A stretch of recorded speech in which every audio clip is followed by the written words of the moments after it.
बिस्मिल्लाहिर्रहमानिर्रहीम। अस्सलाम वालेकुम। Welcome to my YouTube channel home style cooking. आज मैं आपके साथ आलू और बैंगन की बहुत मज़े की रेसिपी शेयर करने वाली हूँ।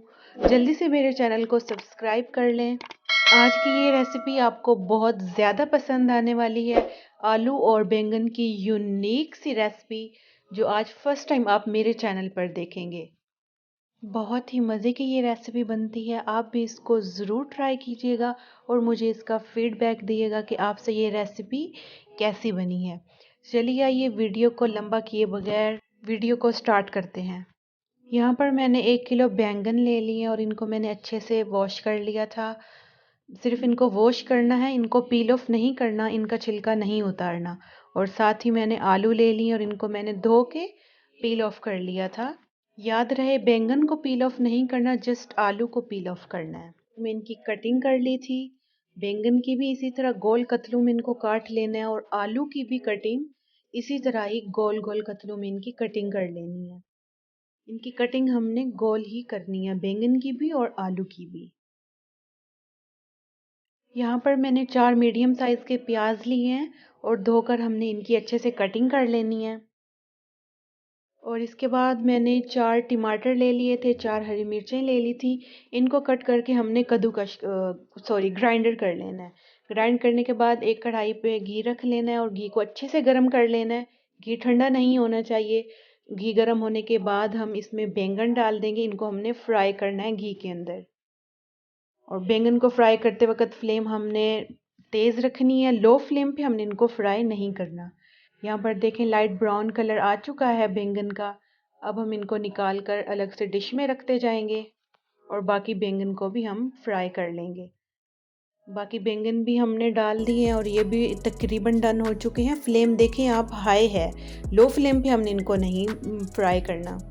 और यहाँ पर आलू को भी हम फ्राई कर लेंगे। जैसे हमने बैंगन को फ्राई किया ऐसे ही हमने आलू को भी फ्राई कर लेना है। आलू का भी हमें लाइट ब्राउन कलर चाहिए, डार्क ब्राउन नहीं करने, बस लाइट ब्राउन कलर चाहिए हमें।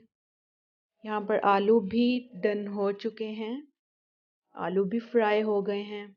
अब हमने इनको एक साइड पे रख देना है। अब नेक्स्ट प्रोसेस की तरफ चलते हैं। ये देखें माशाल्लाह, यहाँ पर हमने एक कढ़ाई ले लेनी, उसमें घी डाल लेना है। घी डालने के बाद उसमें प्याज ऐड कर देने हैं और हमने इनको लाइट ब्राउन सा कर लेना है। प्याज को लाइट ब्राउन सा कलर आ जाए तो इसके बाद हम इसमें लहसुन और अदरक का पेस्ट डाल देंगे और इसकी भुनाई करेंगे लहसुन और अदरक के पेस्ट की 1 मिनट तक, ताकि इसका कच्चापन ख़त्म हो जाए। चलें जी, लहसुन और अदरक की हमने अच्छे से भुनाई कर ली है। इसकी भुनाई करने के बाद हम इसमें टमाटर और हरी मिर्चों का पेस्ट डाल देंगे जो हमने ग्राइंड किया था। अच्छी तरह चम्मच हिलाकर इसको मिक्स कर लेना है। चलें जी, अब इसमें मसाले डालेंगे। 1 टीस्पून लाल मिर्च पाउडर, 1 टीस्पून हल्दी पाउडर और 2 टीस्पून हम इसमें नमक ऐड करेंगे।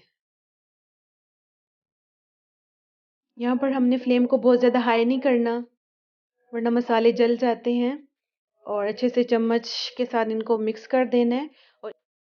और इसी पॉइंट पर ही हमने इसमें 2 टीस्पून जो है सूखा धनिया पाउडर ऐड कर देना है और 1 टीस्पून ज़ीरा पाउडर का ऐड कर देना है। और इनकी अच्छे तरीके से यहाँ पर हमने मिक्सिंग कर देनी है। और साथ ही हमने दही भी ऐड कर देना है। दही जो है इस रेसिपी में मोस्ट इम्पॉर्टेंट चीज़ है। दही के बगैर कह लें कि यह रेसिपी बनती ही नहीं है। दही डालने से खट्टापन आता है और बैंगन और आलू बहुत मज़े के बनते हैं। और यहाँ पर हमने दही को अच्छे से मसाले के अंदर मिक्स कर लेना है। यहाँ पर देखें माशाल्लाह मसाले में दही अच्छे से मिक्स हो चुका है। देखें माशाल्लाह मसाले का कितना प्यारा सा कलर आ गया है और यहाँ ऑलमोस्ट मसाला हमारा डन हो चुका है जी। तो अब हम इसमें फ्राई किए हुए बैंगन और आलू ऐड कर देंगे। इनको ऐड करते वक्त हल्के हाथों से इनको ऐड करना है।